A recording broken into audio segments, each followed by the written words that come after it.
ಬೆಂಗಳೂರಿಗರ ಪ್ರಮುಖ ಸಂಚಾರಿ ನಾಡಿಯಾದ ನಮ್ಮ ಮೆಟ್ರೋ ದರ ಪರಿಷ್ಕರಣೆಯಾಗಿ ಈಗಾಗಲೇ 7-8 ತಿಂಗಳು ಕಳೆದಿದೆ.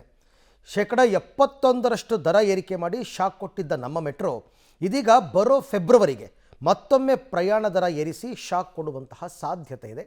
ಈ ಕುರಿತಂತೆ ಒಂದು ರಿಪೋರ್ಟ್ ಇದೆ, ನೋಡೋಣ ಬನ್ನಿ. ಪ್ರಯಾಣಿಕರಿಗೆ ಶಾಕ್ ಕೊಡಲು ಮುಂದಾದ ನಮ್ಮ ಮೆಟ್ರೋ ಬರುವ ವರ್ಷ ಮತ್ತೆ ಏರುತ್ತಾ ಮೆಟ್ರೋ ಪ್ರಯಾಣ ದರ. ಮೆಟ್ರೋ ಟಿಕೆಟ್ ಬೆಲೆ ಹೆಚ್ಚಳಕ್ಕೆ ಸಮಿತಿ ಶಿಫಾರಸು. ಬೆಂಗಳೂರಿನಲ್ಲಿ ನಮ್ಮ ಮೆಟ್ರೋಗೆ ಲಕ್ಷಾಂತರ ಮಂದಿ ಅವಲಂಬನೆಯಾಗಿದ್ದಾರೆ. ಕಳೆದ ಫೆಬ್ರವರಿಯಲ್ಲಿ 71% ದರ ಏರಿಕೆ ಮಾಡಿ ಶಾಕ್ ಕೊಟ್ಟಿದ್ದ ನಮ್ಮ ಮೆಟ್ರೋ ಇದೀಗ ಬರುವ ವರ್ಷ ಮತ್ತೊಮ್ಮೆ ಪ್ರಯಾಣ ದರವನ್ನು ಏರಿಸಿ ಶಾಕ್ ಕೊಡುವ ಸಾಧ್ಯತೆ ಇದೆ. ಅಷ್ಟೇ ಅಲ್ಲದೆ ಪ್ರತಿ ವರ್ಷ ಪ್ರಯಾಣಿಕರ ಜೇಬು ಭಾರವಾಗಿಸುವುದಕ್ಕೆ ಬಿಎಂಆರ್ಸಿಎಲ್ ಮುಂದಾಗ್ತಿದೆ. ಇಡೀ ದೇಶದಲ್ಲಿಯೇ ಅತಿ ಹೆಚ್ಚು ಅಥವಾ ದುಬಾರಿ ಟಿಕೆಟ್ ದರ ಇರುವ ಮೆಟ್ರೋ ಎಂಬ ಕುಖ್ಯಾತಿಗೆ ನಮ್ಮ ಮೆಟ್ರೋ ಮುಂದಾಗ್ತಾ ಇದೆ. ಇನ್ಮುಂದೆ ಪ್ರತಿ ವರ್ಷ ಫೆಬ್ರವರಿಯಲ್ಲಿ 5% ಬೆಲೆ ಏರಿಕೆಗೆ ಬಿಎಂಆರ್ಸಿಎಲ್ ದರ ನಿಗದಿ ಸಮಿತಿ ಶಿಫಾರಸು ಮಾಡಿದೆ. ಇದರ ಪ್ರಕಾರ 2026ರ ಫೆಬ್ರವರಿಯಲ್ಲಿ ಮತ್ತೊಮ್ಮೆ ನಮ್ಮ ಮೆಟ್ರೋ ಪ್ರಯಾಣ ದರ ಏರಿಕೆ ಆಗೋದು ಗ್ಯಾರಂಟಿ ಅಂತ ಹೇಳಲಾಗ್ತಿದೆ.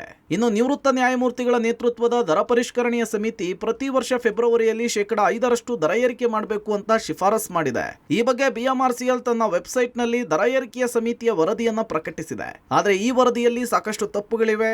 ಈಗಾಗಲೇ ಹೆಚ್ಚಿನ ಮೆಟ್ರೋ ಟಿಕೆಟ್ ದರ ಕಟ್ತಿದ್ದೇವೆ, ಈ ಟಿಕೆಟ್ ದರವನ್ನು ಪರಿಷ್ಕರಿಸಿ ಸರಿಪಡಿಸಿ ಅಂತ ಹೇಳಿ ಸಾರ್ವಜನಿಕ ವಲಯದಿಂದ ಆಗ್ರಹ ಕೇಳಿಬರ್ತಿದೆ. ಈ ಬಗ್ಗೆ ಟ್ರಾಫಿಕ್ ಎಕ್ಸ್ಪರ್ಟ್ ಸದ್ಯ ಈ ಬಗ್ಗೆ ವಿವರಿಸಿದ್ದಾರೆ. 5ರಿಂದ 10 ರೂಪಾಯಿಯನ್ನ ಈಗಾಗಲೇ ಮೆಟ್ರೋ ಪ್ರಯಾಣಿಕರು ಹೆಚ್ಚು ಕೊಡ್ತಾ ಇದ್ದಾರೆ. ಹೀಗಾಗಿ ಬಿಎಂಆರ್ಸಿಎಲ್ ತಪ್ಪನ್ನು ಸರಿಪಡಿಸಿಕೊಳ್ಬೇಕು ಅಂತ ಹೇಳಿದ್ದಾರೆ.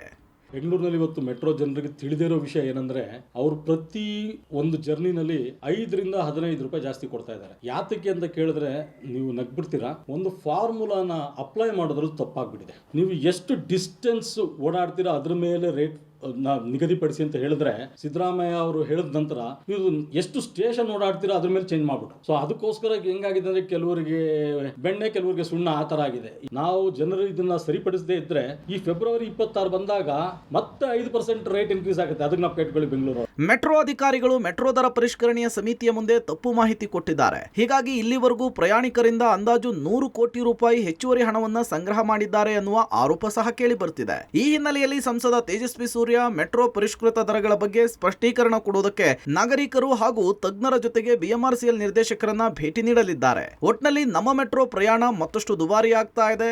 ಈ ಬಗ್ಗೆ ಬಿಎಂಆರ್ಸಿಎಲ್ ಸ್ಪಷ್ಟನೆ ಕೊಡಬೇಕಿದೆ. Aruna, public TV, Bengaluru.